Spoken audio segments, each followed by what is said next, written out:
हाँ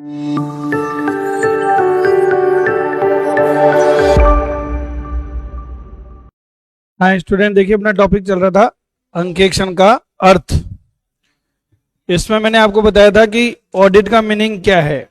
अंकेक्षण किसी भी संस्था के, तो पहला शब्द मैंने आपको कल समझा दिया था कि अंकेक्षण किसी भी संस्था का हो सकता है। इससे हमने दो शब्द पढ़े थे कि अंकेक्षक वैधानिक भी हो सकता है तो ऐच्छिक भी हो सकता है। फिर दूसरा शब्द हमने पढ़ा कि अंकेक्षण किसी भी संस्था के वित्तीय सूचनाओं की क्या है, स्वतंत्र जांच है। तो अब हम नेक्स्ट टॉपिक पे डिस्कस करते हैं वित्तीय सूचनाओं का तात्पर्य क्या है। अच्छा ये बताओ, ऑडिट केवल वित्तीय सूचनाओं की होती है या गैर वित्तीय सूचनाओं की भी ऑडिट होती है? मेरी बात समझ गए आप? केवल फाइनेंशियल इंफॉर्मेशन की ही ऑडिट होती है या नॉन फाइनेंशियल इंफॉर्मेशन की भी ऑडिट होती है? आपको ध्यान हो तो मैंने एक सरकारी अंकेक्षण में टॉपिक कराया था निष्पादन अंकेक्षण, परफॉर्मेंस ऑडिट, और एक बातों बातों में आपको मैंने टॉपिक कराया था मैनेजमेंट ऑडिट। अब बताओ, इनमें वित्तीय जानकारी की जांच पड़ताल करनी जरूरी है क्या कि साहब मैनेजमेंट ने डिसीजन कैसे लिए, सही लिए कि गलत लिए, इसके लिए वित्तीय विवरण की कहां जरूरत है? तो ऑडिट वित्तीय और गैर वित्तीय दोनों की होती है। लेकिन जब हम परिभाषा पढ़ रहे हैं ऐसे 200 की, तो ऐसे 200 ये कह रहा है कि अंकेक्षण किसी भी संस्था के वित्तीय सूचनाओं की क्या है, स्वतंत्र जांच। तो सर ये तो इस डेफिनेशन के अकॉर्डिंग तो ऑडिट केवल किसकी होती है, वित्तीय सूचनाओं की? ऐसा नहीं है, ये डेफिनेशन मैंने नहीं दी है, ये किसने दी है? इसका मतलब अगर वित्तीय सूचनाओं का अंकेक्षण हो रहा है तो वित्तीय सूचनाओं के अंकेक्षण में ऐसे लागू होंगे स्टैंडर्ड ऑन ऑडिटिंग लागू होंगे। और अगर गैर वित्तीय सूचनाओं की ऑडिट कर रहे हो तो वहां पर स्टैंडर्ड ऑन ऑडिटिंग अप्लीकेबल नहीं होंगे, क्योंकि ऐसे की परिभाषा को अगर आप देख रहे हो तो स्टैंडर्ड ऑन ऑडिटिंग के अकॉर्डिंग ये कहा गया है कि अंकेक्षण किसी भी संस्था के वित्तीय सूचनाओं की क्या है, स्वतंत्र जांच है। समझ में आ गया? तो जाहिर सी बात है कि स्टैंडर्ड ऑन ऑडिटिंग के अकॉर्डिंग ऑडिट का मतलब क्या होता है, वित्तीय सूचनाएं। तो ऐसे कब लागू होते हैं? जब ऑडिट किसकी कर रहे हो आप, वित्तीय सूचनाओं की। अगर आप गैर वित्तीय सूचनाओं की ऑडिट कर रहे हो जिसमें फाइनेंशियल इंफॉर्मेशन का कोई लेना देना नहीं है कि आपकी परफॉर्मेंस कैसी रही, मैनेजमेंट ने कैसा काम किया, बिजनेस को कैसे परिचालित किया जा रहा है, गैर वित्तीय सूचनाओं के अंकेक्षण में ऐसे लागू नहीं होते हैं कि अंकेक्षण में ऐसे लागू नहीं होते हैं। ये बात समझ में आ गई सबके? क्लियर है? चलिए अब थोड़ा आगे और बढ़ते हैं। मैंने बताया अंकेक्षण का अर्थ कि अंकेक्षण किसी भी संस्था के वित्तीय सूचनाओं की स्वतंत्र जांच है। तो वित्तीय सूचनाओं का मतलब क्या है? फाइनेंशियल इंफॉर्मेशन में निम्न क्या है, शामिल हैं। वित्तीय सूचनाओं में ये चीजें शामिल हैं। क्या क्या शामिल हैं? एक तो बैलेंस शीट, एक लाभ हानि खाता, एक कैश फ्लो स्टेटमेंट, एक नोट्स टू अकाउंट्स, और एक आपका कंपनी के मामले में statement of change in equity, समता अंशों में परिवर्तन के विवरण। एक एक को समझो। बताओ बैलेंस शीट हमें क्या बताती है, आर्थिक चिट्ठा हमें क्या बताता है? किसी भी संस्था का अगर आप बैलेंस शीट देखोगे तो बैलेंस शीट से आप ये नहीं बता सकते कि संस्था लाभ में थी कि हानि में थी। इससे आप ये बता सकते हो कि उसकी आर्थिक स्थिति कैसी है। संपत्ति ज्यादा है कि दायित्व ज्यादा है, उसकी पोजीशन क्या है। तो बैलेंस शीट हमेशा हमें इकोनॉमिक पोजीशन बताती है। बात समझ में आ रही है क्या? क्या बताती है? इकोनॉमिक पोजीशन कि साहब इस आदमी के पास में दायित्व ज्यादा है कि संपत्ति ज्यादा है, ये कितना सॉलिड आदमी है, ये उसके बैलेंस शीट से मालूम चलता है। समझ में आ रहा है? हम कई बार आम भाषा में भी बात करते हैं कि भाई तेरी बैलेंस शीट क्या बोलती है बता, मतलब तेरी स्थिति क्या है। और लाभ हानि खाता हमें हमेशा क्या बताता है? संस्था के क्रियाकलापों का परिणाम, रिजल्ट्स, कि संस्था ने जो व्यापार किया उसमें लाभ हुई कि हानि हुई। दो के अलावा तीसरी चीज तो होती नहीं, या तो लाभ होगा या हानि होगी। ये हमको यहां पे देखना होता है। समझ में आ रहा है? और कैश फ्लो स्टेटमेंट हमें किसकी स्थिति बताता है? नगद प्रवाह की, कैश फ्लो। समझ में आ रहा है? किसकी स्थिति बताता है? कैश फ्लो की, लिक्विडिटी, कि पैसा कहां से आएगा। समझ में आ रही बात आपकी? देखो मैं आपको बताऊं, अभी मैंने थोड़े दिन पहले एक फ्लैट बुक कराया, खरीदा। तो मुझे खरीदना तो था 70-75 लाख रुपए का फ्लैट, लेकिन मैंने खरीद लिया 1.5 करोड़ का। और मेरे पापा की तबीयत खराब हो गई, कह रहे बेटा तू 1.5 करोड़ का फ्लैट खरीद लिया, तूने पैसे कहां से आएंगे। उनका क्वेश्चन यही था कि पैसे कहां से आएंगे। तो मैंने उनको पूरा कैश फ्लो बना के बताया कि साहब ये जमीन बेच दूंगा, इस जमीन को बेच के ये पैसे आएंगे, इससे ये खरीद लेंगे। समझ में आ रहा है? तो पैसा कहां आ रहा है और कहां से जा रहा है। तो इसमें दो चीजें आती हैं, इन, एक तो क्या होता है इन, और एक क्या होता है आउट, किस कहां से पैसा आएगा और कहां पैसा जाएगा, कितना बैलेंस आपके पास में है। तो ये हमें क्या बताती है? Cash flow. Notes to accounts, लेखों पर टिप्पणी। बताओ इसमें क्या दिखाते हैं अपन? लेखांकन नीतियां। ये आपको मैं पहले ही पढ़ा चुका हूं कि सब किसी भी दो संस्था की तुलना की जाए तो पहले उनकी क्या जानना जरूरी है? नीति जानना जरूरी है कि सब आपने बैलेंस शीट P&L किस आधार पे बनाए। अब मान लो कोई व्यक्ति ऐसा है जो अपनी बैलेंस शीट में संपत्ति को बाजार मूल्य पे दिखा रहा है और कोई किस पे दिखा रहा है? लागत मूल्य पे। तो बताओ किसकी बैलेंस शीट सॉलिड दिखेगी? बाजार मूल्य वाले की, क्योंकि बाजार मूल्य तो ज्यादा होता है। आपने कोई जमीन 2 लाख रुपए में खरीदी, आज उसकी 2 करोड़ वैल्यू है, तो जो लागत मूल्य पे दिखा रहा है उसकी बैलेंस शीट में तो बिल्डिंग कितने की दिखेगी? 2 लाख की। और जो बाजार मूल्य पे दिखा रहा है उसकी में कितने की दिखेगी? 2 करोड़ की। और आप तुलना करके ये कह दो कि साहब ये 2 करोड़ वाला आदमी सॉलिड है। अरे भाई पहले आधार तो देखो, आधार दोनों का क्या होना चाहिए? सेम होना चाहिए। इसलिए हम जितनी भी पॉलिसी होती है, लेखांकन नीतियां, वो कहां दिखाते हैं? नोट्स टू अकाउंट्स में। और ये समता अंशों में परिवर्तन का विवरण। तो पहले ये बताओ, समता अंश इक्विटी शेयर किस में होते हैं? लाला जी की दुकान के, साझेदारी फर्म के, कंपनी के, किस में होते हैं? शेयर्स तो कंपनी में होंगे। आपने शेयर खरीद रखे थे, आपने इनको भेज दिए, इन्होंने इनको भेज दिए, इन्होंने इनको भेज दिए, पूरी साल में खरीद फरोख्त चलती रही। उसका एक स्टेटमेंट बनेगा कि साहब ये लोग थे, अब आज की डेट में ये लोग हैं। ये पांचों चीजें किसका पार्ट है? वित्तीय सूचनाओं का। बोलो समझ में आ रहा है क्या? हाँ,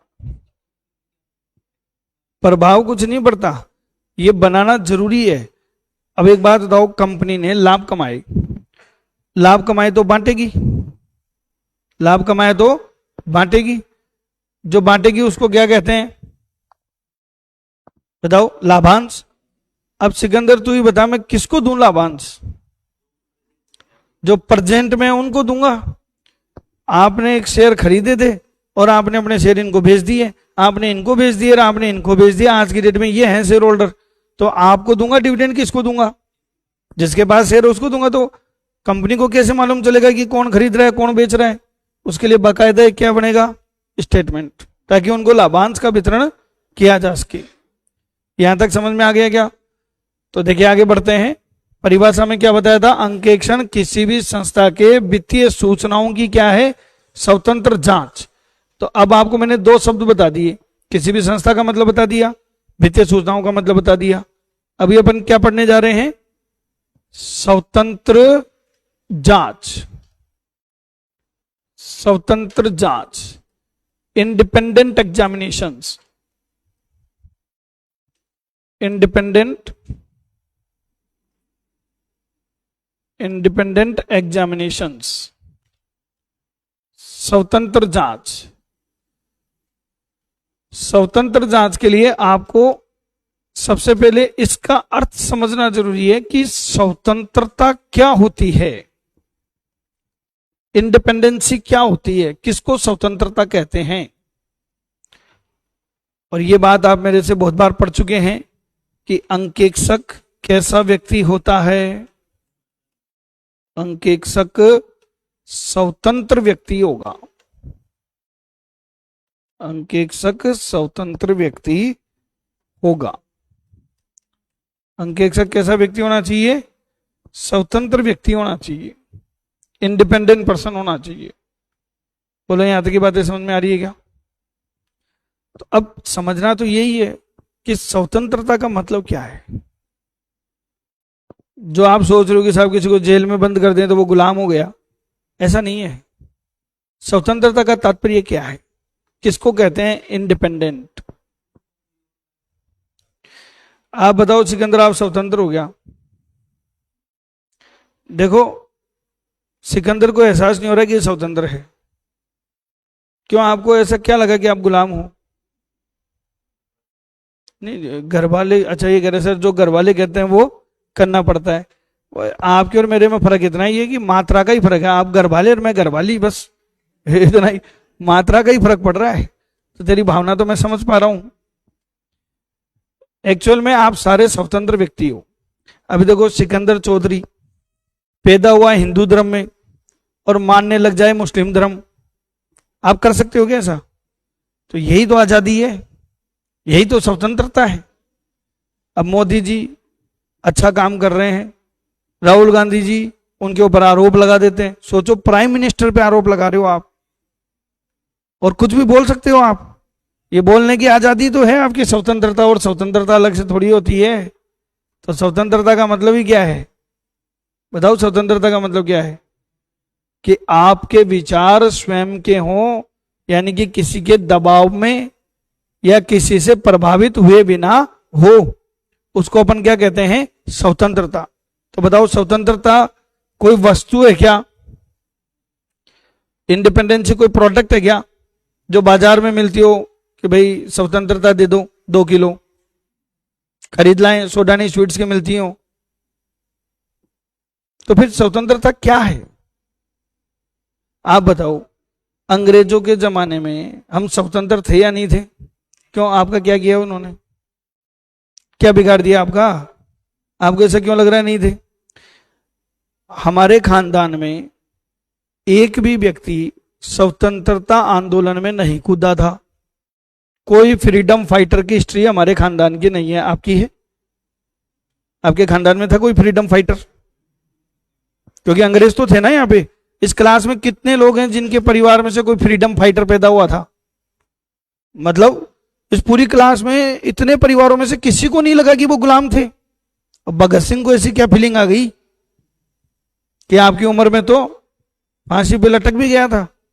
तो स्वतंत्रता कोई प्रोडक्ट नहीं है, आपकी सोच है, आपका मानसिक विचार है। तो स्वतंत्रता किसी भी व्यक्ति की क्या होती है बताओ? Mental status. यह एक मानसिक स्थिति है एवं व्यक्तिगत क्या है? चरित्र है। स्वतंत्रता किसी भी व्यक्ति की मानसिक स्थिति है और एक पर्सनल कैरेक्टर है। आप समझे कुछ समझाते हैं। मानसिक स्थिति का मतलब क्या है? देखो अगर मैं अंग्रेजों के जमाने में पैदा होता तो मैं फ्रीडम फाइटर नहीं होता, ये तो गारंटी है। तो सर फिर आप क्या करते? मैं कोई ना कोई अंग्रेजी अफसर होता। उन्हीं के यहाँ पे। आप बताओ कितने अंग्रेज थे यहाँ पे? अंग्रेज से ज्यादा तो इंडियन ही थे। उनकी नौकरी करते थे, उनकी फौज में भी शामिल थे, उनके लिए लड़ाई भी करते थे। अब मंगल पांडे ने फौज में तो था, फिर उसको थोड़ा सा फीलिंग आ गई, मेरे को तो नहीं आती। तो स्वतंत्रता क्या है? स्वतंत्रता कुछ नहीं है, आपके दिमाग की एक क्या है, सोच है। अगर आपको लगता है कि आप स्वतंत्र तौर पे विचार व्यक्त नहीं कर पा रहे हैं, तो मानसिक स्थिति का मतलब क्या होता है कि साहब आप निष्पक्ष भाव से बिना किसी दबाव के बिना किसी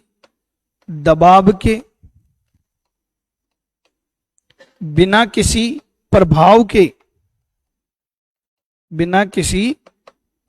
के निष्पक्ष भाव से, बिना किसी दबाव के, बिना किसी प्रभाव के अगर आप अपने विचार व्यक्त कर सकते हो तो इसका मतलब आप स्वतंत्र हो।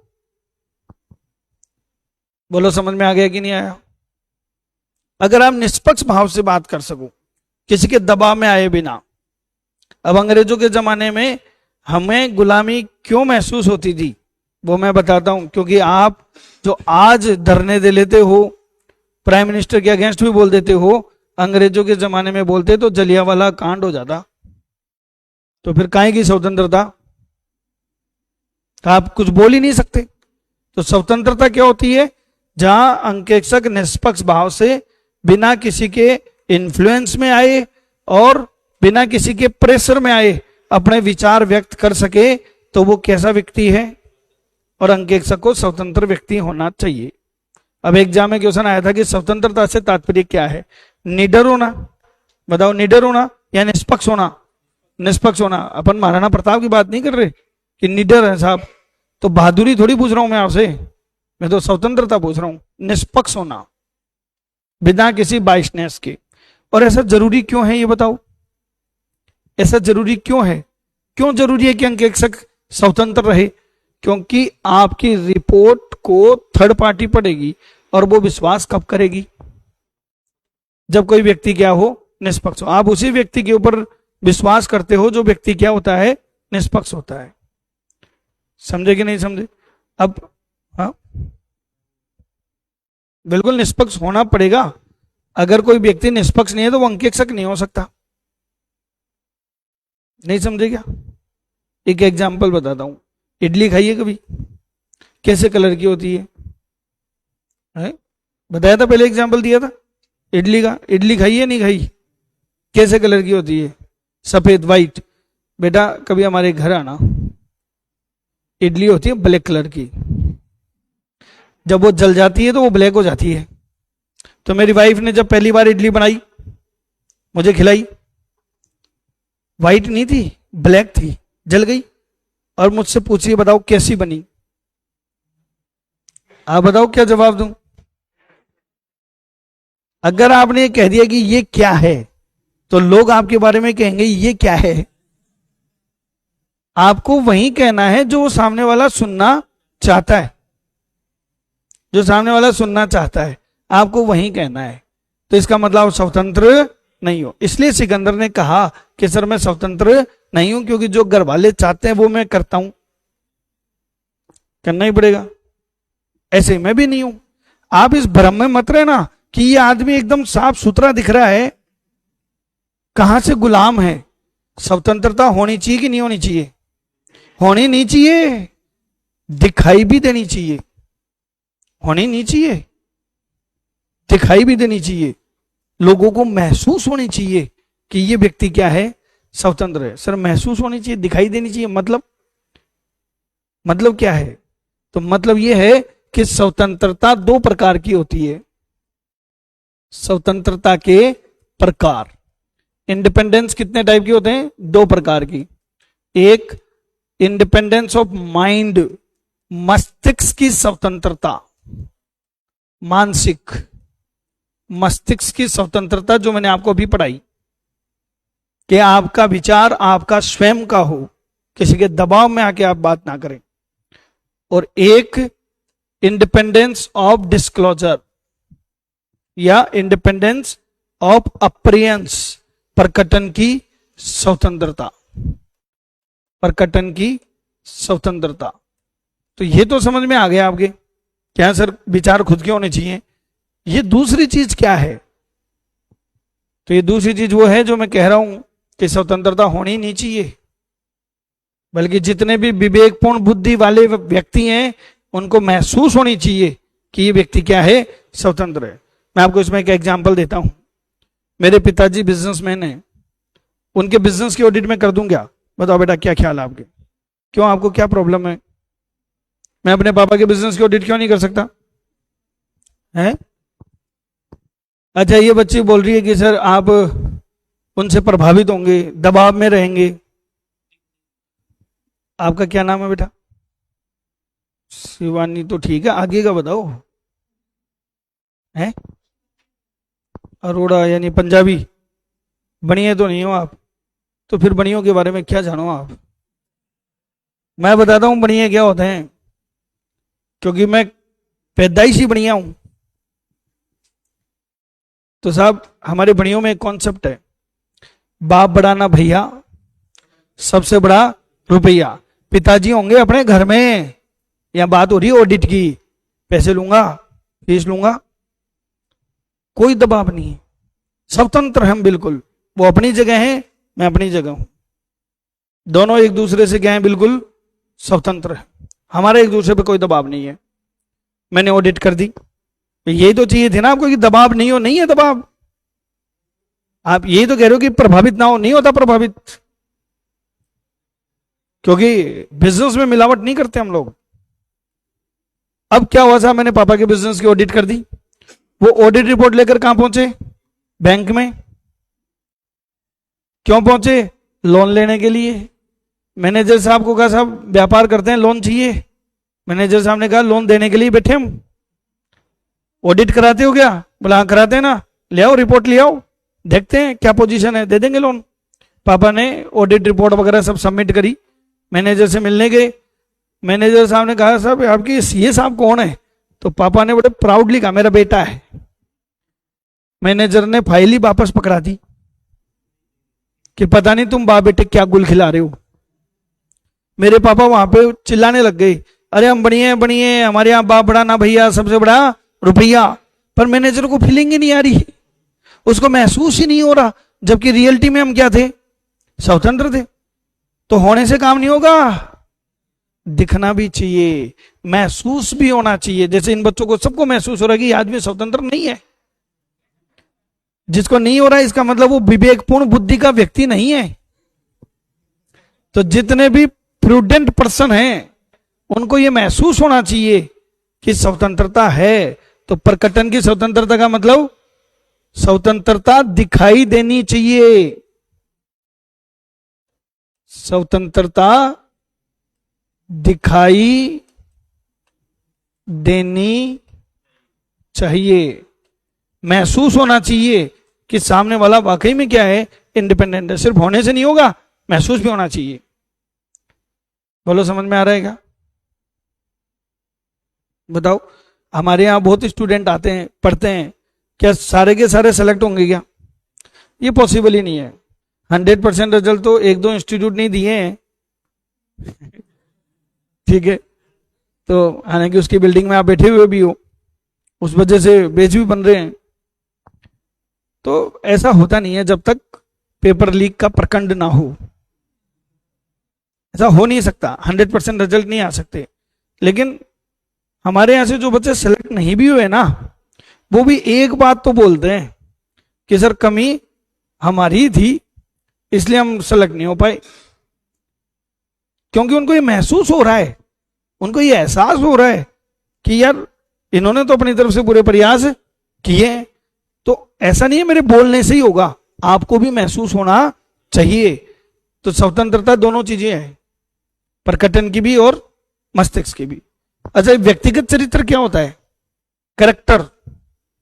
देखो मेरे जैसा आदमी बताओ स्वतंत्र हो सकता है क्या? मैं कैरेक्टरलेस पर्सन हूं।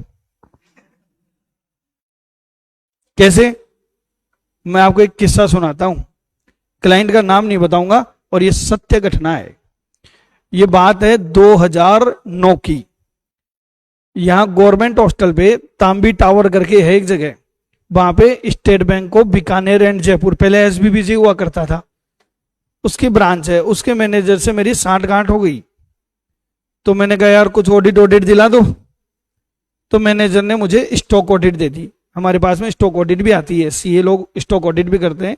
तो बैंक हमको फीस देता है उसकी, और मैं एसबीआई का एम्पेनलमेंट में ऑडिट, हमारी फर्म का नाम लिखा हुआ है। तो उन्होंने मेरे को एमआई रोड का एक क्लाइंट था, उसने उस बैंक से 5 करोड़ रुपए की लिमिट ले रखी थी, 5 करोड़ रुपए का लोन ले रखा था। बोले एक काम करो सीए साहब, आप इनकी स्टॉक ऑडिट करके आ जाओ, 12,000 रुपये हम आपको फीस देंगे। मैंने कहा ठीक है। मैं पहुंचा वहां पे क्लाइंट के यहाँ स्टॉक ऑडिटर बन के। बताओ मुझे क्या चेक करना था? स्टॉक। अच्छा, बैंक क्यों करवाता है स्टॉक ऑडिट? क्योंकि बैंक जो लिमिट देता है वो किसके बेस पे देता है? स्टॉक पे।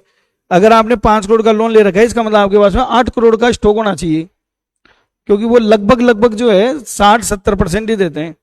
तो 60% देखें तो 4.8 करोड़ आपने 5 करोड़ ले रखे हैं, मतलब लगभग इतना स्टॉक होना चाहिए, 8 करोड़ का स्टॉक होना चाहिए। और वो सीए को भेजते हैं कि जाओ पता करो, देख के आओ कितना स्टॉक है, जांच पड़ताल करो और हमें रिपोर्ट करो। जो भी 5 करोड़ से ज्यादा की लिमिट ले लेता है वहां पर स्टॉक ऑडिट करवाना मैंडेटरी है। कौन करवाएगा? बैंक करवाएगा। किससे करवाएगा? हमारे जैसे स्वतंत्र व्यक्ति से करवाएगा। मैं वहां पहुंचा साहब, मैंने देखा स्टॉक, देखा तो क्लाइंट के यहाँ पे स्टॉक पड़ा हुआ था केवल कितने का? 2 करोड़ का। अब 2 करोड़ का 60% कितना होता है? 1 करोड़ 20 लाख। और उसने लिमिट कितने की ले रखी थी? 5 करोड़ की। और बैंक को कितने का स्टॉक बता रखा था? 8 करोड़ का। रियलिटी में स्टॉक कितने का पड़ा था? 2 करोड़ का। मैंने कहा साहब मैं तो रिपोर्ट में लिखूंगा, तो मेरा तो काम यही है ना कि जो देखा वो लिखो। तो जो ऑनर थे सब बड़े पैसे वाले आदमी, बड़े रसूखदार, बोले ऐसे कैसे लिख दोगे आप? मैं कहा बताओ फिर क्या लिखूं, जो स्टॉक देखा वही तो लिखूंगा। तो सब बड़े रसूखदार थे। पहले तो उसने मेरे को डराने की कोशिश करी, मैं डरा नहीं। मैं कहा ऐसा है सर, मैं कोई गुनाह नहीं कर रहा हूं, जो मैंने देखा है मैं वही लिख रहा हूं। 1-2 फोन फान करवाई, मैं टस से मस रहा। फिर वो लास्ट में मेरे को क्या बोलते हैं, आओ सीए साहब केबिन में बैठ के चाय पीते हैं। तो मैंने कहा सर मेरी चाय में मैं मीठा ज्यादा लेता हूं। बोले साहब आपको शरबत वाली चाय पिलाएंगे, टेंशन मत करो। मैं गया, बोले यार ये आप ये सब करोगे ये काम, बैंक वाले मेरे प्राण भी जाएंगे। वो लिमिट देंगे 1.20 की, मैंने ले रखी है कितने की? 5 करोड़ की। डिफरेंस कितना हो गया? 380 का। तुरंत बैंक वालों का लेटर आ जाएगा कि 3 करोड़ 80 लाख रुपए जमा कराओ, नहीं तो आपकी प्रॉपर्टी बेच रहे हैं। अब बताओ मेरा व्यापार बंद हो जाएगा सीए साहब, आपको क्या मिलेगा? मैं कहा सर इट्स माय ड्यूटी। नहीं आप चाहो तो मिल सकता है। क्या मैं आपको रिश्वत खाने वाला सीए लगता हूं? तो आप बिल्कुल सही पहचाने हो मुझे। मैं बिल्कुल कैरेक्टरलेस आदमी हूं, मुझे पैसों से खरीदा जा सकता है, और तो मैं कैसे नहीं बिकूंगा। किससे खरीदा जा सकता है? पैसों से। उसने मुझे ऑफर किए कि सर एक काम करो, 50,000 रुपये आप मेरे से एक्स्ट्रा ले लो, रिपोर्ट में कितने लिख दो? 8 करोड़। मैं कहा सर 50,000 के लिए इतने तो फोन करवा दिए आपने, इतनी मेरे को धमकी दे दी। मैं कहा 50,000 नहीं सर 5 लाख रुपए लूंगा। फिर साहब बार्गेनिंग कर कुरा के 2 लाख में मामला सेट हुआ। उसने मुझे 2 लाख ली, रिपोर्ट में मैंने कितने का स्टॉक दिखा दिया? 8 करोड़ का। आज भी लोन चल रहा है उसका बैंक में मजे से। सोचो मेरे बाद कितने सीए आगे ऑडिट कर गए। तो बताओ जिसका चरित्र ही ढीला है वो आदमी स्वतंत्र कैसे हो सकता है? क्योंकि वो तो बिकाऊ है, और जो बिक गया वो सामने वाले की लैंग्वेज में बात करेगा। किसकी लैंग्वेज में बात करेगा? सामने वाले की। मैं जीएसटी इनकम टैक्स में खूब केस हैंडल करता हूं। ये जो आईआरएस ऑफिसर होते हैं साहब, क्या रुबाब, इनका अलग से केबिन होता है। भाई इंडियन रेवेन्यू ऑफिसर से अलग से केबिन है, बाहर एक बल्ब सा लगा हुआ रहता है, लाइट जलती रहती है कि साहब अंदर है कि नहीं है।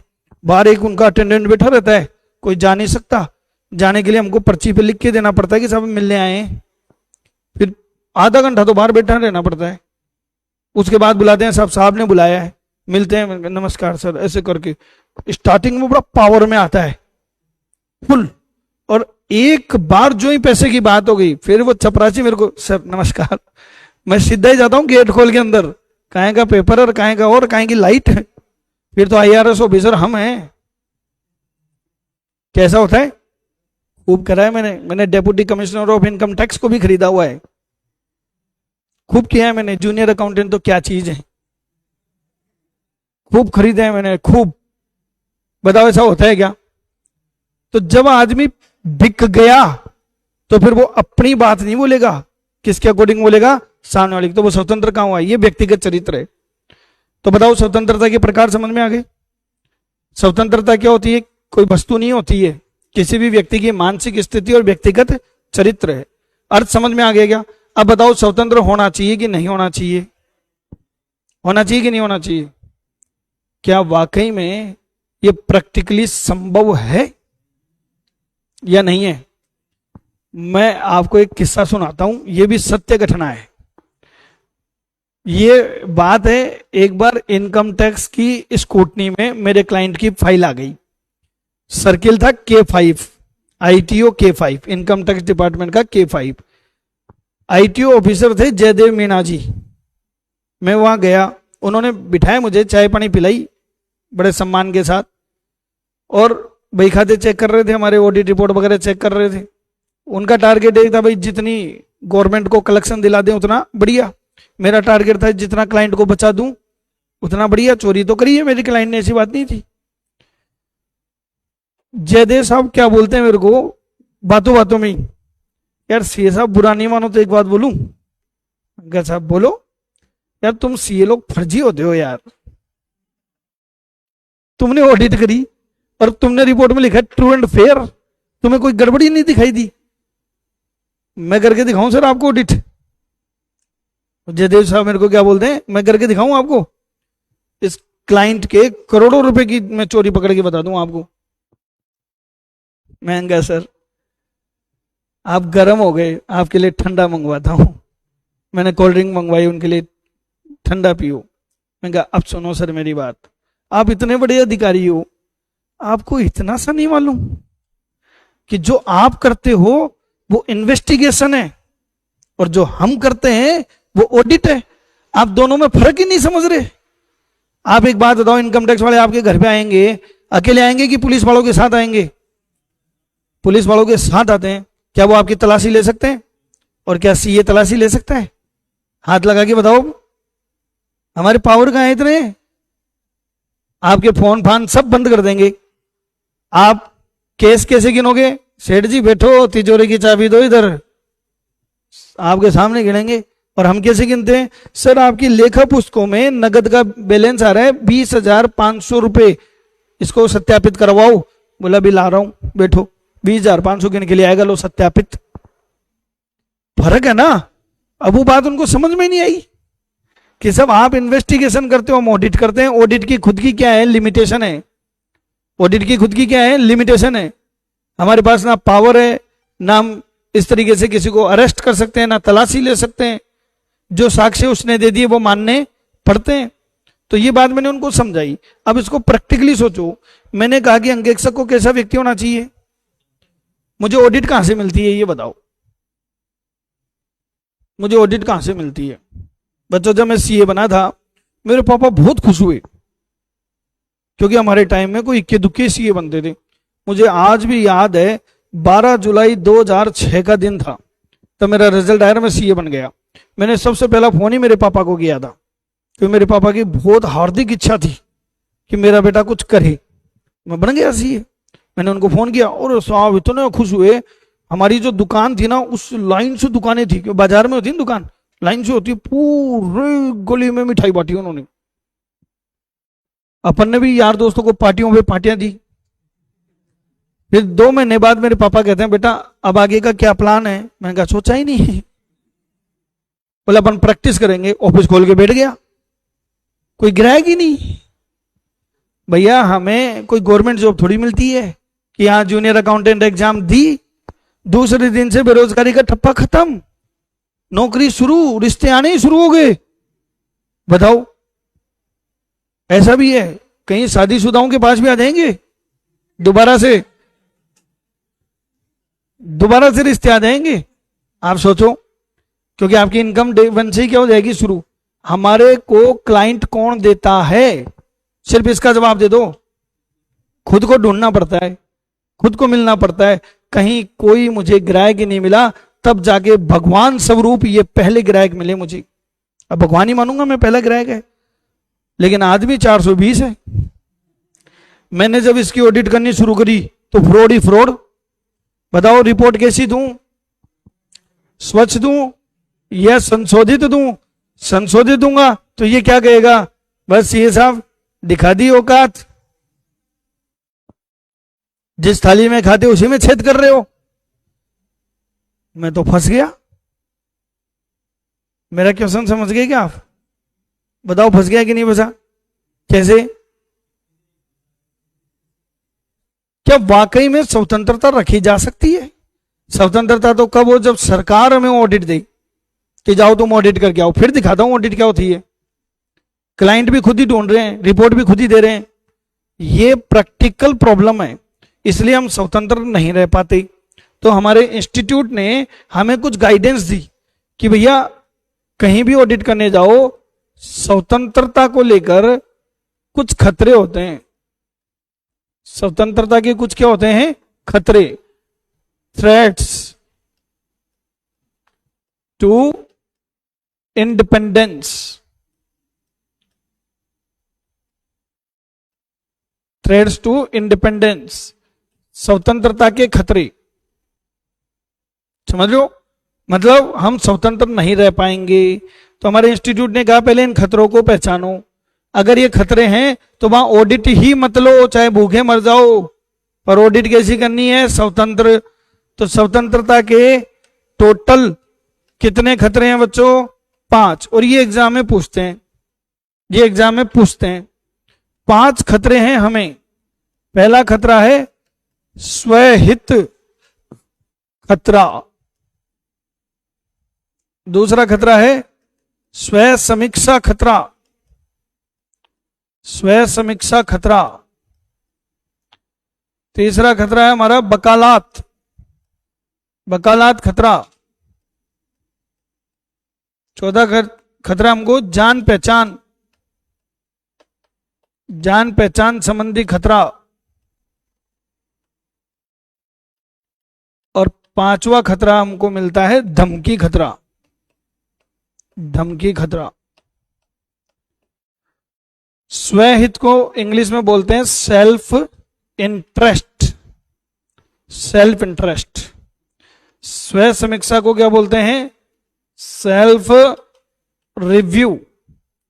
वकालत खतरे को बोलते हैं एडवोकेसी थ्रेट।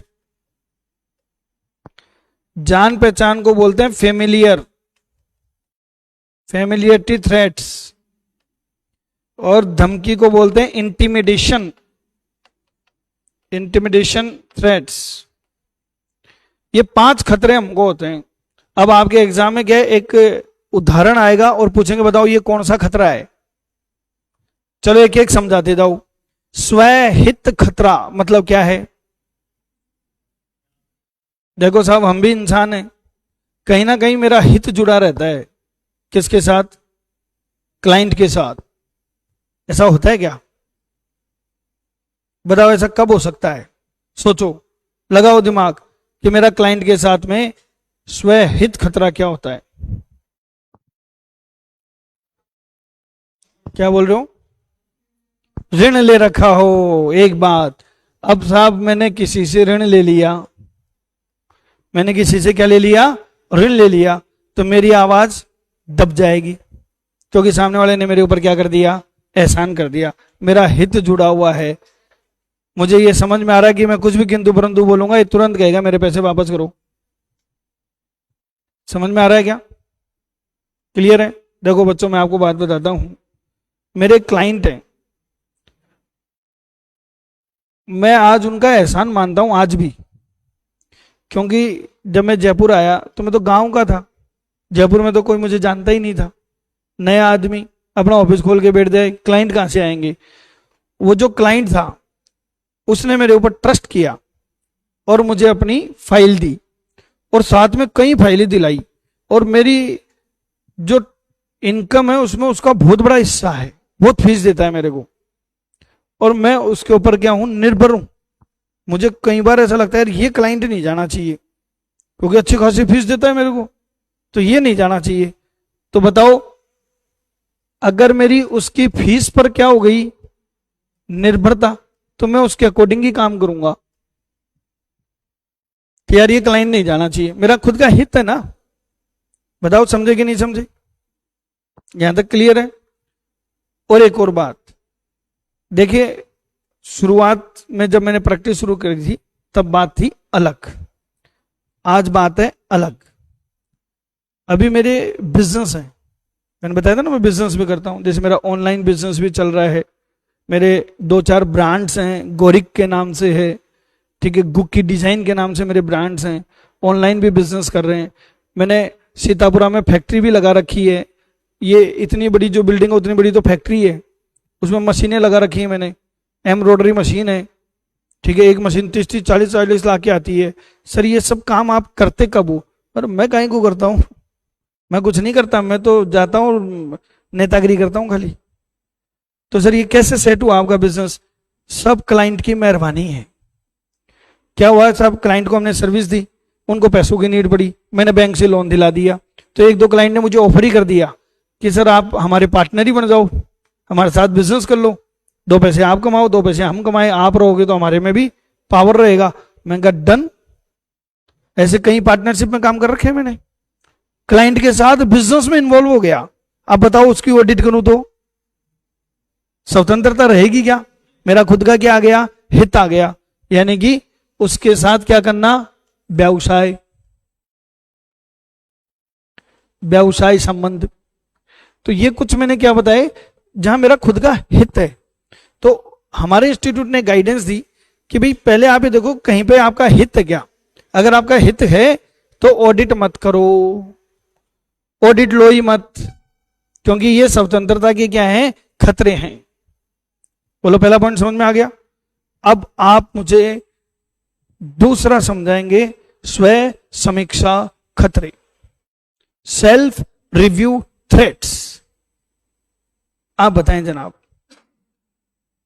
नाम से क्या लग रहा है? खुद के काम की खुद ही समीक्षा करना। चलो इसको मैं एक एग्जाम्पल से समझाता हूं आपको, समझाना मुझे आप, सच्चाई व्यक्त करनी पड़ेगी। क्या आपने जिंदगी में कभी कोई भूल करी है, कोई गलती करी है?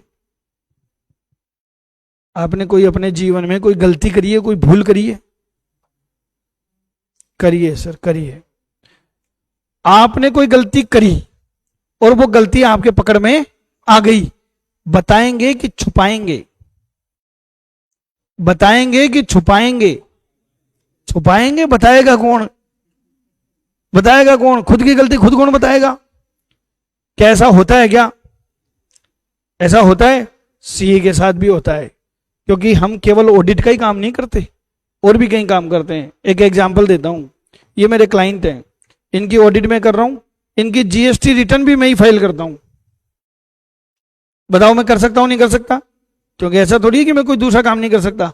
जीएसटी रिटर्न भी मैं फाइल कर रहा हूं और ऑडिट भी मैं ही कर रहा हूं। जब हम ऑडिट करने लगे तो हमें यह समझ में आया कि जीएसटी रिटर्न गलत लगी हुई है, उनमें गलती हो रखी है। किसने गलती करी? किसने गलती करी? मैंने। उससे क्लाइंट को नुकसान हो सकता है। अब बताओ क्लाइंट को बताऊं कि छुपाऊं? यह है स्व समीक्षा खतरा, यानी कि स्वयं के कार्य का समीक्षा करना, स्वयं के कार्य की समीक्षा करना। और यह कब होता है? जब ऑडिटर अन्य सेवाएं दे, अन्य सेवाएं दे कि साहब और भी काम कर रहा है वो और ऑडिट भी कर रहा है, तो जो दूसरे काम में गड़बड़ है वो बताएगा नहीं, छुपाएगा। और कब हो सकता है बताओ ऐसा?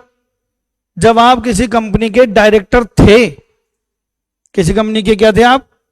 अब आपने डायरेक्टरशिप छोड़ दी और प्रैक्टिस चालू कर दी, और उस कंपनी ने आपको ही अपना क्या बना लिया, ऑडिटर, क्योंकि अब आप जॉब में तो हो नहीं, अब तो आप किस में आ गए, प्रैक्टिस में। और आप उस कंपनी के क्या थे, डायरेक्टर। आप वहां पर चेक करने गए, कुछ गलतियां पकड़ में आई, वो गलतियां आपने ही करवाई थी, क्योंकि आप उस टाइम क्या थे, डायरेक्टर थे। यानी कि पहले अंकेक्षक क्या था, अधिकारी था। पहले अंकेक्षक उसी संस्था में अधिकारी था, और उससे गलती हुई तो जाहिर सी बात है वो गलती को छुपाएगा ना कि बताएगा। समझ में आ गया क्या? स्व समीक्षा खतरा भी समझ में आ गया, क्लियर है। तीसरा खतरा सुनो, तीसरे खतरे का नाम क्या है, वकालत खतरा, एडवोकेसी थ्रेट। पूछें आप बताओ बेटा, नाम से क्या लग रहा है, वकालत, एडवोकेसी। अगर आपको ये समझने में दिक्कत आ रही है इस नाम से, तो इसको एक और नाम दे सकते हैं, तरफदारी, तरफदारी करना। क्या समझे बताओ, कुछ समझे? चलो ये बच्ची से पूछते हैं, ये बच्ची बताएगी। बेटा आपके पापा हैं, मम्मी भी है, ज्यादा प्यार कौन करता है आपको? हाँ, पापा ही परी हो। देखो ये हमें बचपन से ही एहसास हो जाता है कि लड़कियों को पिताजी प्यार ज्यादा करते हैं और लड़कों को माताजी। ऐसा क्यों है बताओ? हो सकता है आप में से कोई इस चीज का अनुभवी नहीं हो, अभी नहीं हो ना अनुभवी, अभी नहीं हो। बताओ ऐसा क्यों है? क्योंकि देखो मेरे लड़की भी है, लड़का भी, इसलिए मेरे को मालूम है। मैं आपको बताता हूँ मेरी सोच क्या है। मैं भी अपनी लड़की को बहुत प्यार करता हूँ, लड़के से नहीं करता इतना। सर ऐसा क्यों, आप भेदभाव क्यों करते हो? कारण है, लड़की के बारे में मैं क्या सोचता हूं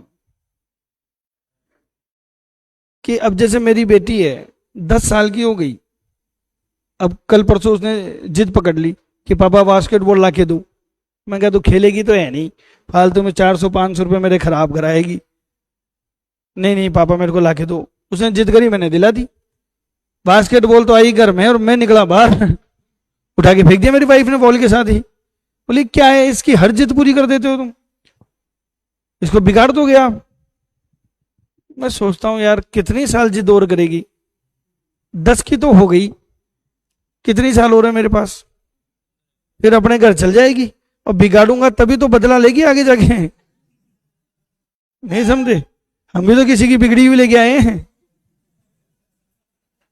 उनका बिगाड़ूंगा तभी तो टिट फॉर टैट होगा। तो साहब मैं ऐसा सोचता हूं तो थोड़ा सॉफ्ट कॉर्नर हो जाता हूं कि अरे तो अपने घर चली जाएगी, 15 साल है।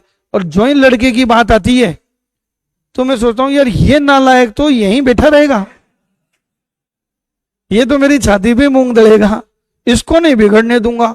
जो ही गड़बड़ करी बेल्ट निकाला और सौंप दिया उसको। तो पिताजी क्या है, अपनी मम्मी जो आपकी मम्मी है ना, उसका गुस्सा आपके ऊपर निकालते हैं। तो आप लड़कों को समझना चाहिए कि वो फ्रस्ट्रेटेड इंसान रहते हैं बेचारे, वो फ्रस्ट्रेशन आपके ऊपर निकालते हैं। समझे नहीं समझे? हर आदमी उसकी तरफदारी करता है जिसमें उसका कोई ना कोई स्वार्थ जुड़ा रहता है। बताओ आपको मम्मी प्यार क्यों करती है ज्यादा लड़कों को? क्योंकि मम्मी को मालूम है कि यही वो राजकुमार है जिसकी वजह से मेरे घर में राजकुमारी आएगी और मेरी सेवा करेगी। मां का स्वार्थ है, समझो? इसको कहते हैं तरफदारी करना, वकालत करना। अब आपको यह पहचानना है कि आप अपने क्लाइंट की तरफदारी कब करेंगे। आप बताओ आप क्लाइंट के पक्ष में बोलना कब शुरू कर देते हो? जब आपका कहीं ना कहीं कोई ना कोई स्वार्थ है। इसके केवल 2 उदाहरण ध्यान रख लेना बच्चों, इसके अलावा तीसरा उदाहरण कभी पूछेंगे नहीं एग्जाम में। पहला, जब ऑडिटर को किसी मुकदमे की पैरवी करनी हो। भाई आपके क्लाइंट ने कहा सर ये केस आप ही लड़ोगे, आप ही जानो, आपको ही डील करना है, तो बताओ मैं तो मेरे क्लाइंट के पक्ष में ही बोलूंगा ना। आज जैसे मेरे कोई क्लाइंट की इनकम टैक्स में फाइल आ जाती है, स्कूटनी में आ जाता है फाइल, तो मैं डिपार्टमेंट में जाके थोड़ी बोलूंगा मेरा क्लाइंट चोर है इसकी बैंड बजा दो। मैं तो कहूंगा साहब बिल्कुल शरीफ आदमी है, कोई चोरी नहीं करी इसने, तो स्वतंत्रता तो गायब। और ऐसे ही मेरे क्लाइंट ने ये कहा कि सर हम क्या लेके आने वाले हैं, आईपीओ। क्या लेके आने वाले हैं, आईपीओ। और आईपीओ आपको ही लाना है सर, और आपको फीस दी जाएगी। तो बताओ मैं क्या चाहूंगा कि मेरे क्लाइंट के शेयर ज्यादा से ज्यादा लोग खरीदें, क्योंकि आईपीओ सक्सेस होगा तो मुझे पैसा मिलेगा। और लोग खरीदेंगे कब, जब उसकी बैलेंस शीट में, पीएनएल में क्या हो, दम हो। तो दम दिखा दूंगा मैं। तो आईपीओ में मेरी क्या हो, हिस्सेदारी। तो मैं तरफदारी करना क्या कर देता हूं, शुरू कर देता हूं। बोलो समझ में आ गया क्या। चौथा खतरा है हमारा जान पहचान संबंधी। बच्चों ये तो मुझे शायद समझाने की जरूरत ही नहीं है। जान पहचान जानते हो, फेमिलियर होना। फेमिलियर होना क्या कहलाता है बताओ, फेमिलियर बताओ, फेमिलियर होना क्या होता है। देखो मैं आपको बताऊं, मेरा 3 दिन पहले अभी सीए फाइनल का बैच शुरू हुआ। मैं विद्यासागर में पढ़ा रहा हूँ, सीए फाइनल का बैच शुरू हुआ। 20-25 बच्चे उस बैच में थे। मैं जो ही क्लास में घुसा सारे बच्चे खड़े हो गए, good morning sir, good morning sir ऐसे बोलने लगे। मैं बैठ जाओ भाई, इतना सम्मान क्यों दे रहे हो, क्योंकि तुम सम्मान दोगे घर में बेइज्जत होगा, बैलेंस नहीं बैठता। तो ऐसा नहीं होना चाहिए। बताओ बच्चे ऐसा क्यों कर रहे हैं, क्योंकि वो मेरा डे 1 था। फिर जब 2-3 दिन हो जाएंगे वो समझ में आ जाएगा ये तो अपने जैसा ही है ये क्या काम का। जितनी जान पहचान होगी स्वतंत्रता क्या होती जाएगी, गायब होती जाएगी। मेरी वाइफ की मैं बात बताता हूं। मेरी वाइफ ने मुझे एक बात कही कि आप में ऐसी क्या कला है जो मेरे में नहीं है। मैंने कहा मतलब ये है, बोले ये आपके दोनों बच्चे हैं ना, ये आतंक का दूसरा नाम है। और मैंने सारे अस्त्र शस्त्र अपना लिए, मतलब उसने हिंसक प्रवृत्ति भी अपना के देख ली, मारपीट कर लिया, जो भी उसके पास में हथियार थे जैसे मोगरी, झाड़ू, है ना, सबसे पीट पुटा के देख लिया। पर मेरे बच्चे भी मराठा हैं, इन मुगलों से डरेंगे क्या, डरते ही नहीं। और मैं मेरी बात बताऊं, मैंने आज तक मेरे बच्चों को पीटना तो दूर की बात है, चिल्ला के मैंने नहीं बोला, तो जोर से चिल्ला के गुस्से में बोल दिया हूं ना, लेकिन मेरी आंखों से डरते हैं वो, आंखों से डरते हैं, वो वाइब्रेशन मोड पे आ जाते हैं एकदम। तो मेरी वाइफ कहती भाई ये कलाकारी क्या है, ये समझ में नहीं आ रही कि मैंने तो अस्त्र शस्त्र अपना के देख लिए और ये आप कुछ बोलते नहीं हो फिर भी डरते हैं। क्या आप लोगों के साथ भी ऐसा है?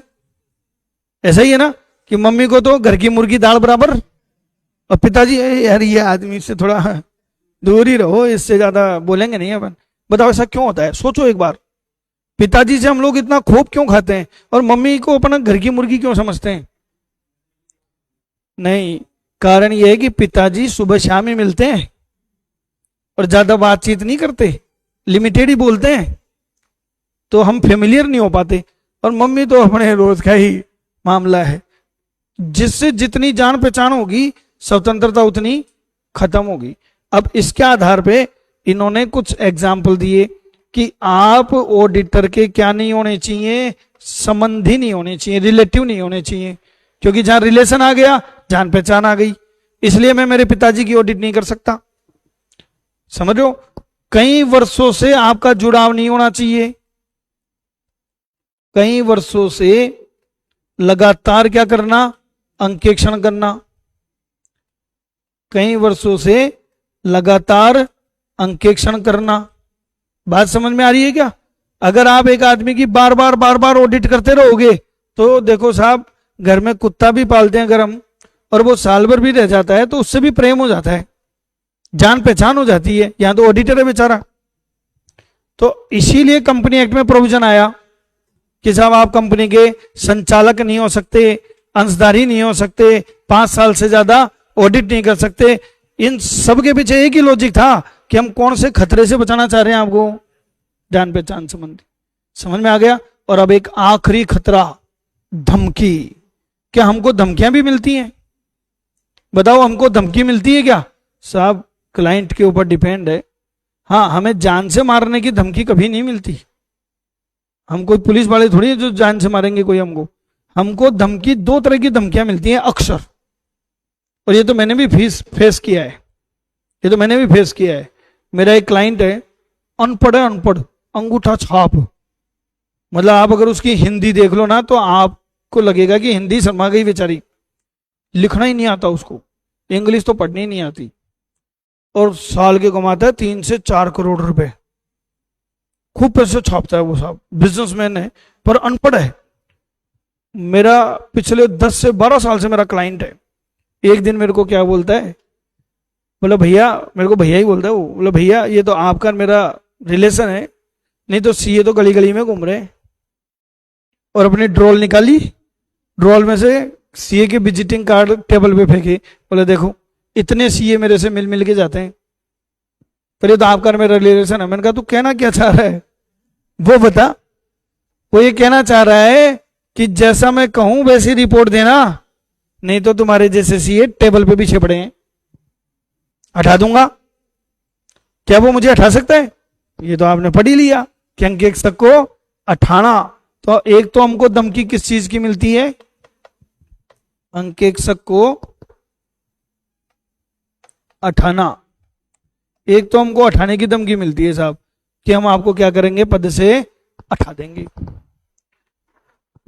बोलो समझ में आ रही बात आपके? और एक हमको धमकी क्या चीज की मिलती है कि देखो सीए साहब अगर आप इस तरीके की रिपोर्ट दोगे ना तो फिर इतनी फीस की उम्मीद मत करो, आप फीस चाहिए तो मैं बोलूं वैसे करो। तो ये हमारी फीस में कटौती करने की धमकी देते हैं, फीस में कटौती। अब सुनो बच्चों ध्यान से, स्वतंत्रता के ऊपर एग्जाम में क्वेश्चन आएंगे और खतरे के क्वेश्चन आएंगे। मार्केट की किसी भी बुक में ये खतरों के नाम तक पढ़ नहीं पाओगे, आप नहीं देते। और ये एडवांस लेवल का क्वेश्चन है, और आएंगे भी कैसे, एग्जाम्पल के साथ कि फीस में कटौती करना किस प्रकार का स्वतंत्रता का खतरा है। बताओ किस प्रकार का है? धमकी खतरा। अपने नियोक्ता से ऋण लेना किस प्रकार की स्वतंत्रता का खतरा है? स्वहित खतरा। ऐसे एग्जाम्पल से पूछेंगे ये। बोलो समझ में आ गया क्या? तो मेरे हिसाब से आपको एक टॉपिक पूरा क्लियर हो गया। कौन सा? स्वतंत्र जांच। स्वतंत्रता क्या होती है, स्वतंत्रता कितने प्रकार की होती है, और स्वतंत्रता को हमें क्या क्या खतरे हैं।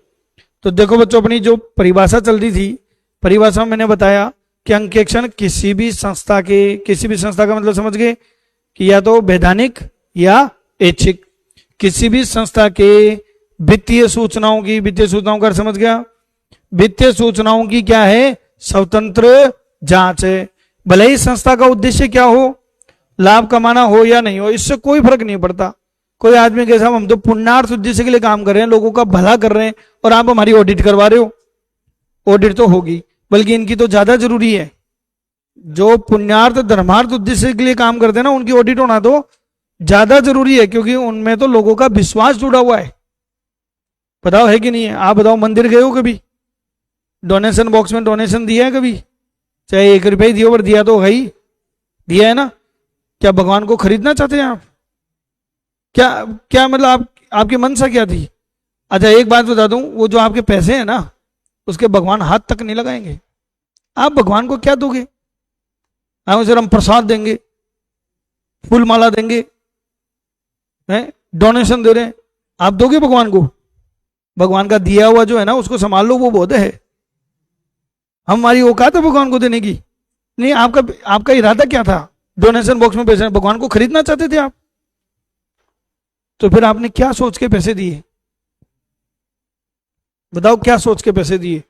ये कि भाई कोई धर्म पुण्य के काम में लगे, किसी गरीब को खाना मिल जाए, यही तो है ना। लेकिन वो गरीब को नहीं मिलता, पुजारी को मिलता है, तभी तो उनका पेट इतना भारी रहता है। क्या आपके विश्वास के साथ खेला नहीं जा रहा?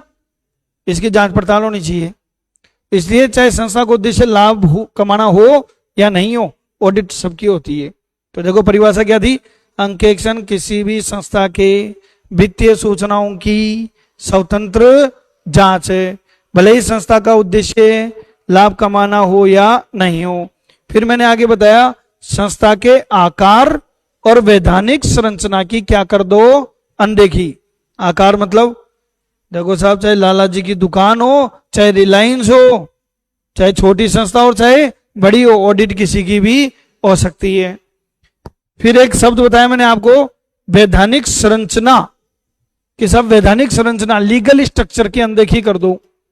तो बताओ वैधानिक संरचना का मतलब क्या है?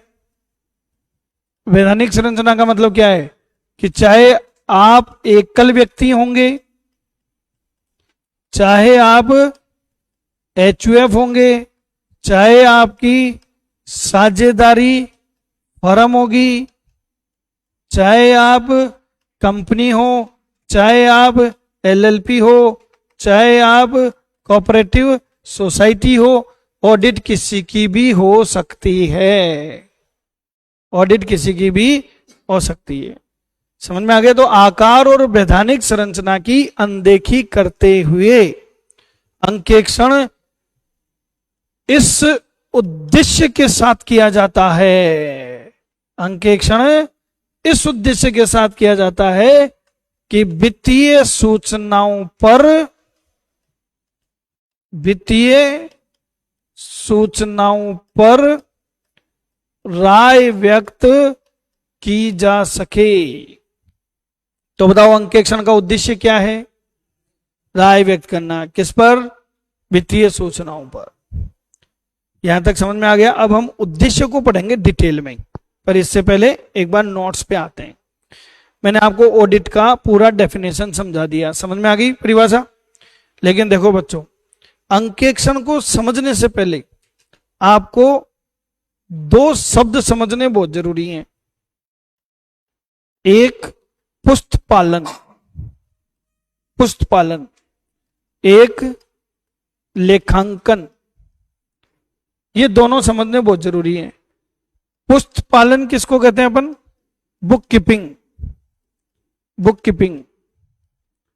और लेखांकन किसको कहते हैं अपन? Accounting, accounting. देखो बच्चों, मेरे पास क्या, कई स्टूडेंट के फोन भी आ जाते हैं कि सर मैंने ना टैली सीख ली है। टैली सॉफ्टवेयर आते हैं, 2-2 हज़ार रुपये में सिखाते हैं लोग। तो मेरे को कहीं पे अकाउंटेंट की नौकरी लगवा दो सर। भाई कहीं गवर्नमेंट जॉब नहीं मिल पाई और नहीं मिल पाई तो ठीक है, आपको अगर आप में टैलेंट है तो प्राइवेट भी आप कमा सकते हो।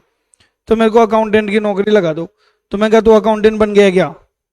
अच्छा टैली सीख ली है मैंने कहा तो अब तू है ना अपने आप को अकाउंटेंट मत बोल, तू अभी अकाउंटेंट नहीं बना है, तो अभी क्या बना है? बुक कीपर, लेखापाल, लेखाकार नहीं, लेखापाल। तो सर क्या फर्क है बुक कीपिंग में और अकाउंटिंग में? देखो बच्चों, ये आपका एक रूटीन का काम है। इसमें हम लेन देनों को दर्ज करते हैं, लेन देनों को क्या करते हैं? दर्ज करते हैं। और दर्ज करने से लेकर कहां तक? तलपट बनाने तक, तलपट बनाने तक का काम बताओ क्या कहलाता है? बुक कीपिंग कहलाता है। समझ में आ गया? रिकॉर्डिंग, पोस्टिंग, क्लासिफिकेशन और ट्रायल बैलेंस बनाने तक का काम, तलपट बनाने तक का काम किस में आता है? बुक कीपिंग में। और ये एक प्रैक्टिकल वर्क है, क्योंकि रूटीन में आपको यही काम करना होता है। ये क्या है? प्रैक्टिकल वर्क है, यानी कि व्यावहारिक कार्य है। तो ये एग्जाम में पूछा जा सकता है कि पुस्तपालन कैसा कार्य है? कैसा कार्य है? व्यावहारिक कार्य है, क्योंकि रूटीन का काम है। तो जो आप लोग जाके अकाउंटिंग करते हो ना, जो एंट्रियां करते हो, जैसे मनीष सर ने बताया माल खरीदा तो माल खाते नाम, परचेज अकाउंट डेबिट, ये जो सिखा रहे हैं ना मनीष सर आपको, सही मायने में वो अकाउंटिंग नहीं है। वो आपको क्या सिखा रहे हैं? Book keeping. तो सर फिर अकाउंटिंग क्या होती है? तो सुनो, जहां पुस्तपालन समाप्त हो जाता है, जहां पुस्तपालन समाप्त हो जाता है, जहां पुस्तपालन समाप्त हो जाता है वहां लेखांकन प्रारंभ होता है। जहां पुस्तपालन समाप्त हो जाता है वहां लेखांकन प्रारंभ होता है। समझ में आ गया? बुक कीपिंग कहां खत्म हुई ये बताओ? तलपट बनाने तक। अब तलपट के बाद का काम क्या है? इस तलपट के बाद क्या काम करते हो? तलपट से क्या बनाते हो आप बताओ? वित्तीय विवरण। तलपट से क्या बनाना? वित्तीय विवरण बनाना, जैसे balance sheet, P and L. ये होती है अकाउंटिंग, इसको कहते हैं अकाउंटिंग। और इसके लिए आपको लेखांकन अवधारणाएं, लेखांकन सिद्धांत, इन सब की क्या होनी चाहिए? जानकारी। तो ये एरे गेरे नथु खेरे नहीं कर सकते, ये वही कर सकते हैं जिनको लेखांकन सब्जेक्ट की नॉलेज है। इसलिए ये एक एनालिटिकल वर्क है। ये कैसा वर्क है? एनालिटिकल वर्क है, विश्लेषणात्मक कार्य है। कैसा कार्य है ये? विश्लेषणात्मक कार्य है। बोलो, यहां तक की बात समझ में आ गई क्या? कैसा कार्य है ये? विश्लेषणात्मक कार्य। तो जहां पुस्तपालन समाप्त होता है वहां क्या प्रारंभ होता है? लेखांकन प्रारंभ होता है। दो बातें समझ में आ गई। और अब तीसरी बात, जहां लेखांकन समाप्त होता है वहां अंकेक्षण प्रारंभ होता है। वहां अंकेक्षण प्रारंभ होता है। जहां लेखांकन समाप्त, वहां अंकेक्षण प्रारंभ। जहां अकाउंटिंग एंड ऑडिट स्टार्ट। अब बताओ, ऑडिट कैसा कार्य है? ये एक क्रिटिकल वर्क है। ये क्या है? क्रिटिकल वर्क है, आलोचनात्मक कार्य है। आलोचनात्मक कार्य है। आलोचनात्मक क्यों है? बताओ, आलोचनात्मक क्यों है? क्योंकि हमारा काम ही क्या है? गलतियां निकालना, गलतियां ढूंढना। समझ लो, हम कोई तारीफ करने थोड़ी जाते हैं, हम निंदा करने जाते हैं, गलतियां निकालने जाते हैं। तो ये आलोचनात्मक कार्य है। वो कबीर जी कह गए थे ना कि निंदक नियरे राखिए, तभी तो मैंने शादी करी। निंदक नियरे राखिए। ऑडिटर का काम है निंदा करना, लेकिन बच्चों आलोचनात्मक कार्य के दो उद्देश्य होते हैं कि आप आलोचना क्यों कर रहे हैं। आप सामान्य उद्देश्य के लिए आलोचना कर रहे हो, कोई पर्टिकुलर टारगेट नहीं है, बस गलतियां निकाल रहे हो। अगर आलोचनात्मक कार्य सामान्य उद्देश्य के लिए है तो ये क्या है? अंकेक्षण। लेकिन कोई पर्टिकुलर ऑब्जेक्ट के लिए है, किसी विशेष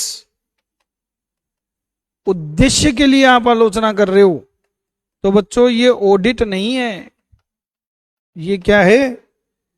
अनुसंधान है, इन्वेस्टिगेशन है। कि साहब हमारे यहां नगद में चोरी हो रही है, केस में फ्रॉड हो रहा है, सीए साहब ढूंढो। तो मैं अगर केस का फ्रॉड ढूंढने गया हूं तो ये ऑडिट नहीं है, ये क्या है? इन्वेस्टिगेशन है। और मैं किसी पर्टिकुलर टारगेट के साथ नहीं गया हूं, ऑडिट के दौरान जो गलतियां मिलेंगी वो पकड़ के बताऊंगा, तो वो क्या है? समझ गए? तो बताओ, अनुसंधान कैसा कार्य है? आलोचनात्मक, लेकिन किस उद्देश्य के साथ? विशेष उद्देश्य के साथ। और अंकेक्षण कैसा कार्य है? आलोचनात्मक, लेकिन किस उद्देश्य के साथ? सामान्य उद्देश्य के साथ, कि हम राय व्यक्त कर सके। बोलो, समझ में आ गया? क्लियर है? तो सामान्य उद्देश्य क्या होता है हमारा? राय व्यक्त करना। तो ये मैंने आपको चार चीजें आपको कंप्लीट कराई, पुस्तपालन, लेखांकन, अंकेक्षण और अनुसंधान। एक बार नोट्स पे आते हैं। हाँ बेटा, नहीं, ये बच्चे ने एक बात बोली, वो सुनो ध्यान से, कि सर अनुसंधान जो वो अंकेक्षण के बाद होगा, ये किसने बता दिया? इन्वेस्टिगेशन तो कोई कभी भी करा सकता है, और हो ये भी जरूरी नहीं है। इन्वेस्टिगेशन हो जरूरी है क्या? जरूरी नहीं है। आपको डाउट ही नहीं है कुछ तो कहीं को कराओगे। पर ऑडिट अगर कर रहे हो तो अकाउंटिंग होगी, और अकाउंटिंग हो रही है तो इसका मतलब पहले बुक कीपिंग भी होगी। तो देखो बच्चों, हमने यहां से स्टार्ट किया था अंकेक्षण का अर्थ एवं परिभाषा। तो अंकेक्षण के अर्थ में पहले क्या पढ़ रहे हैं अपन? Book keeping. पढ़ लोगे घर पे जाके? जो बातें थी मैंने सारी लिख दी हैं, कोई लाइन में अगर आपको डाउट हो तो पूछ लेना। मैंने 2 डेफिनेशन दी है, 2-3, J.R. वॉटलीवॉय की, कार्टर की और कोहलर की, पुष्पपालन की मैंने परिभाषा दी है, समझो। हालांकि ये ऑडिट में नहीं पूछेंगे। पुष्पपालन की परिभाषा अगर कभी आएगी भी तो किस में आएगी? अकाउंट्स में। फिर भी ये 3 परिभाषा एक बार पढ़ लेना। जैसे कोहलर ने लिखा है कि साहब पहले से पूर्व विचारिक योजना के अनुसार, पहले से सोची समझी योजना है, जो भी ट्रांजेक्शन है, व्यवहार है, उनका विश्लेषण करना, वर्गीकरण करना, लेखांकन करना की प्रक्रिया क्या कहलाती है? पुष्पपालन। तो ऐसे एक दो कीवर्ड्स आपको पहचानने हैं, समझ में आ रहा है? इन 3 के अलावा और कोई परिभाषा पढ़ने की जरूरत नहीं है। ये 3 में से भी सबसे मेन जो है वो कौन सी है? कोहलर। कोहलर की एग्जाम में एक बार आई हुई है। फिर आ जाओ लेखांकन। लेखांकन में मैंने आपको बताई दी ये सारी चीजें। और फिर अंकेक्षण। अंकेक्षण की परिभाषाएं आपको एक बार घर से पढ़ के आनी है, राइटर्स की। मैंने डायरेक्ट कौन सी बता दी आपको? परिभाषा 9 नंबर की ICAI द्वारा जारी ऐसे के अनुसार। और जिस तरीके से मैंने बताई वो सारी चीजें लिखी हुई हैं। कल मैं आपको एक बार यहां से रीड आउट करके ये सारी चीजें बता दूंगा। स्वतंत्रता, स्वतंत्रता की टिप्पणी, स्वतंत्रता के प्रकार, स्वतंत्रता के खतरे, यहां तक का टॉपिक हम पूरा कर चुके हैं। तो यहां तक एक बार रीड आउट करके आना, कल मैं नोट से पढ़ के सुनाऊंगा। और कल नया टॉपिक शुरू कर देंगे अपन, स्टैंडर्ड ऑन ऑडिटिंग की हिस्ट्री, अंकेक्षण मानक का इतिहास।